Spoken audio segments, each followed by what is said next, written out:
Potrivit. Ești sau nu tatăl fetiței? Să zicem că da, să sperăm că nu. Să sper că da, vrei să spui. Da, sper că da, sper că nu. Nu. Au foarte mari emoții, abia așteaptă rezultatul acestui test ADN.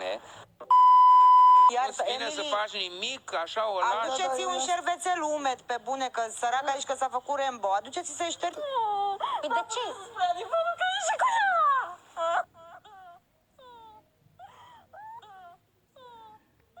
S-a dus. Și eu n-am avut nicio vină că ea o mințit cu vârf și îndesat. Acum spuneți și dumneavoastră, nu-i vina mea. Dar la țară vouă nu vă mai place prin păpușoaie, pe dealuri, prin salcâmi, prin păduri. N-auzi că Numai la hotel, ce v-ați modernizat. Auzi, dar stai așa un pic. Veronica, tu ți-ai închis telefonul ca să mă... Marian, Lian, Vai de mine. hai, recunoaște! mașina albă că ne încurcă. Gata, au Din coborât. momentul ăsta...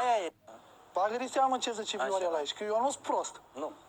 Un pic, domnul Baran. Ești de o inteligență, Nu, domnule merge Stegaru, la- devastatoare. Stai. Ascultați-mă, Hai, vă rog.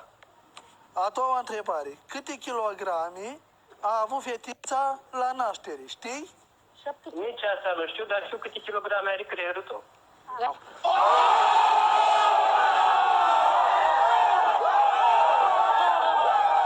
Băi, Viorele, băi, Viorele, eu nu cred că tu chiar n-ai înțeles.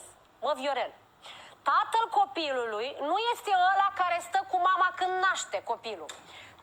Poate să fie el, dar nu e obligatoriu. Atunci ar fi N-are cum să doctorul. fie. Atunci ar putea să fie doctorul. Dacă tu ești la serviciu și n-ajungi când naște nevastă ta, se presupune că doctorul e tatăl copilului? Dar era doctoriță.